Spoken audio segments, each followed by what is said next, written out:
Hello વિદ્યાર્થી મિત્રો, તો સ્વાગત છે 8.1નો પહેલો દાખલો. બરાબર. તો જો અહીંયા શું છે તો કે ત્રિકોણ એબીસી. એમાં શું છે તો કે આપણને એક માપ આપેલા છે એબી અને બીસીનું. તો એબી બરાબર શું થાય 24 અને બીસી બરાબર 7. બરાબર. હવે જો આ જોઈને જ ખબર પડી જાય 24, 7 અને 25 પાયથાગોરસની ત્રિપુટી છે. જો યાદ રહે બરાબર ને કે શું છે પાયથાગોરસનો પ્રમેય AB² + BC² બરાબર AC². એટલે કે બે બાજુઓના વર્ગનો સરવાળો બરાબર સામેની બાજુના વર્ગનો સરવાળો થાય. બરાબર. તો એના ઉપરથી આપણે શું મેળવીશું? એસી મેળવીશું. એસી બરાબર આપણને કેટલા મળ્યા? 24 અરે 25. હવે જો સાઇન એ બરાબર શું છે તો કે સામેની બાજુ ભાગ્યા કર્ણ. સામેની બાજુ શું છે તો AB/AC, સોરી BC/AC. સાઇન એ છે તો અહીંયાથી લેવાનું છે. બરાબર. એ ખૂબ ધ્યાન રાખવાનું કે આપણને કયો ખૂણો કીધો છે.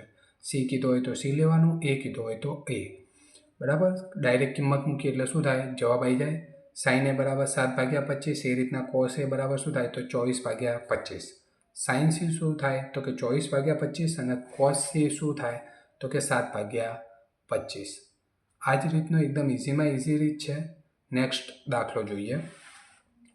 તો કે નેક્સ્ટ દાખલામાં શું છે તો કે જુઓ અહીંયા બી એવું જ છે. પાયથાગોરસ પ્રમેય વાપરીશું અને આપણે શું મેળવીશું? અહીંયા QR આપ્યા નથી તો એ મેળવીશું. પાયથાગોરસનો પ્રમેય વાપરીને QR મેળવ્યા.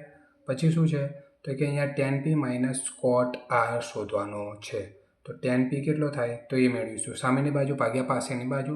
હવે શું છે tan pની સામેની બાજુ QR/PQ 5/12 અને cot r કેટલા છે તો કે પાસેની બાજુ ભાગ્યા કર્ણ. તો એ બી એ જ થઈ જશે. જવાબ શું આવશે? 0. બરાબર. હવે એક લાસ્ટ દાખલો છે એ જોઈ લઈએ, પછી આપણે ચાલુ કરીએ બીજા દાખલા.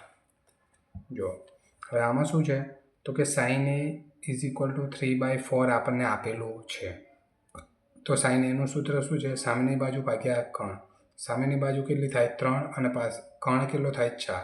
એના ઉપરથી પાયથાગોરસ પ્રમેય વાપરીને આપણે શું કરીશું તો કે પાસેની બાજુ મેળવીશું. પછી શું કરીશું તો કે કોસ એ બરાબર શું લખાય? પાસેની બાજુ ભાગ્યા કર્ણ અને tan એ બરાબર સામેની બાજુ પાસેની બાજુ.